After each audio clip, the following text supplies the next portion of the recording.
Bueno, imaginen por un momento un lugar con una riqueza natural absolutamente incalculable, pero donde paradójicamente la gran mayoría de la gente vive en condiciones de escasez extrema.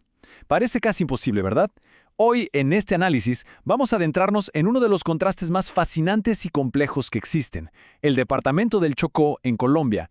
Y para entender este fenómeno, no nos vamos a quedar con lo superficial, vamos a basarnos en un exhaustivo informe para desglosar el diagnóstico Pensitim.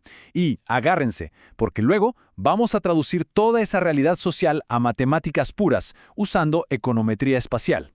Así es, vamos a ver cómo las fallas de un estado se convierten literalmente en una trampa matemática. ¡Arranquemos!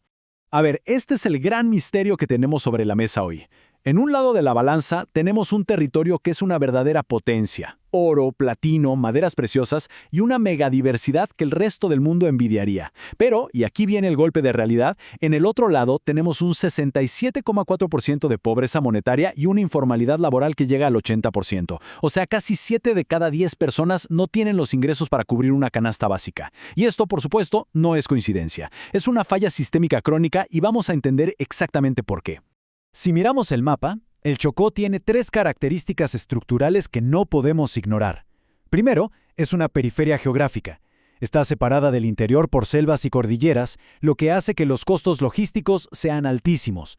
Segundo, esa misma megadiversidad de la que hablábamos es un imán tanto para economías legales como ilegales.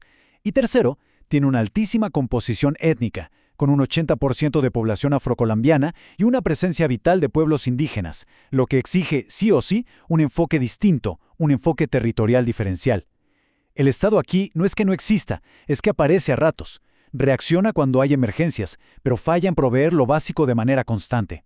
Y para desentrañar todo esto, nuestro recorrido de hoy será rápido y al punto. Pasaremos por el diagnóstico Pensitim, luego los ecosistemas económicos, entraremos en la matemática detrás de esta maldición, veremos cómo funciona el modelado espacial y cerraremos con las rutas para salir de esta trampa. Empecemos entonces con el paso 1, el diagnóstico Pensitim y la visión territorial. Pensitim suena a término súper técnico, pero en realidad es solo una forma de ver el problema desde 8 pilares distintos, que funcionan como engranajes de un reloj. Fíjense, en lo político hay clientelismo. Eso nos lleva a lo económico, que es básicamente extraer recursos sin dejar riqueza local. En lo normativo, las leyes existen en papel, pero no se cumplen. En lo social, tenemos desplazamiento que rompe las comunidades. Si miramos la infraestructura y la tecnología, las brechas son gigantescas. Para darles una idea, la penetración de Internet fijo es de apenas el 3%. Y luego, en lo institucional y militar, vemos un Estado superado por desastres y actores armados que controlan el territorio.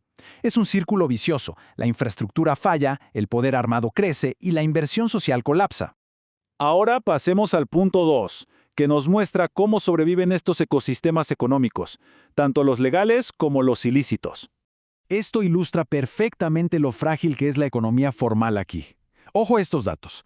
Casi el 33% del PIB formal depende de la administración pública. Y si miramos lo que exportan de forma legal, es prácticamente un monocultivo minero.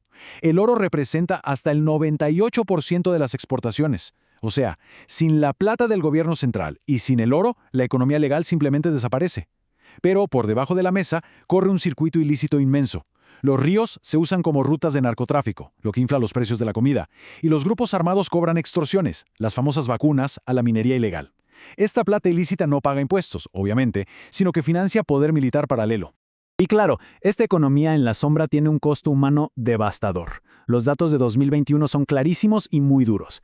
Más de 37,000 personas confinadas y 188 homicidios. Diferentes grupos armados ilegales son los que dictan quién se mueve y quién no por los ríos y las carreteras. Y piénsenlo un segundo, si la gente no puede moverse, los pequeños mercados, la pesca, la agricultura, todo se paraliza.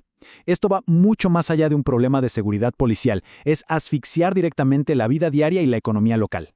Llegados a este punto, viendo este diagnóstico tan complejo, surge una pregunta que es la clave de todo este análisis. Ya vimos el caos social y económico, pero ¿qué pasa si agarramos todo esto y lo metemos en una ecuación?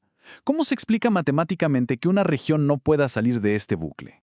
Y ahí entramos al punto 3, las matemáticas de la maldición. El anexo A del informe hace exactamente eso. traduce la realidad a ecuaciones. Aquí vemos una función de producción donde IT es la riqueza de la región. Esa riqueza depende del capital físico, KT, o sea, puertos y carreteras, del capital humano, y de RT, que son los recursos naturales extraídos. Sabemos que sobra oro, ¿verdad? Pero quiero que nos fijemos en la variable AT. En macroeconomía tradicional esto suele ser la tecnología, pero aquí, en este modelo, AT representa la gobernanza, la eficiencia de las instituciones. Es el reflejo matemático del clientelismo que vimos antes. La matemática nos dice que si esa AT es bajita o corrupta, no importa cuánto oro, o sea, cuánta RT saques de la tierra, la riqueza total simplemente no va a crecer. Y la cosa se pone aún más interesante con esto, la regla de Hardwick. Básicamente esta regla dicta que como sacar oro agota la riqueza natural del suelo, la única manera de que la región no se vuelva más pobre a largo plazo es si las ganancias de ese oro, representadas aquí por la letra griega tau, se reinvierten sistemáticamente en construir escuelas, vías e instituciones fuertes. Si se saca el recurso, pero las regalías se fugan al exterior o se las roba la corrupción, la región, en términos matemáticos puros, pierde valor año tras año, se deprecia. Y así es como caemos en esto. La trampa de pobreza institucional. Esta ecuación nos muestra que hay un umbral crítico de capital acumulado, que llaman KC. Si por culpa de la violencia o la extorsión el capital cae por debajo de ese límite KC, la región se queda atascada en el nivel de desarrollo más bajo posible. Es un estancamiento permanente.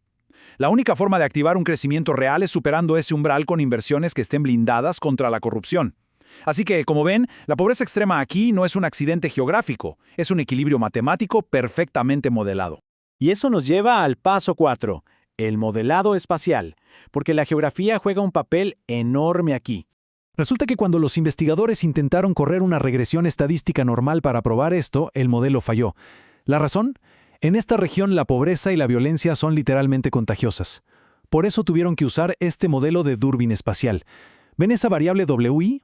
Eso indica que la pobreza de un municipio está directamente infectada por la situación de los municipios vecinos. No puedes analizar un pueblo como si fuera una isla aislada cuando todos están conectados por los mismos ríos. A este contagio lo llaman el efecto derrame, o spillover. En el modelo usaron una matriz espacial especial. Imaginen esto. En medio de la selva, dos pueblos pueden estar súper cerca, pero no tener ninguna carretera que los una.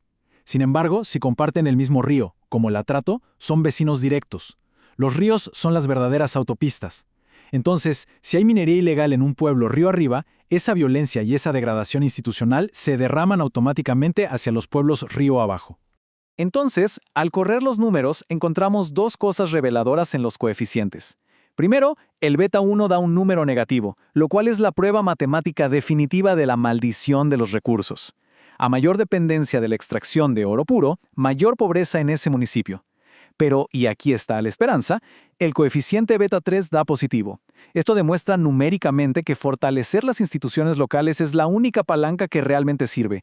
Es lo único en toda la ecuación con la fuerza para romper la trampa y hacer que la riqueza funcione a favor de la gente.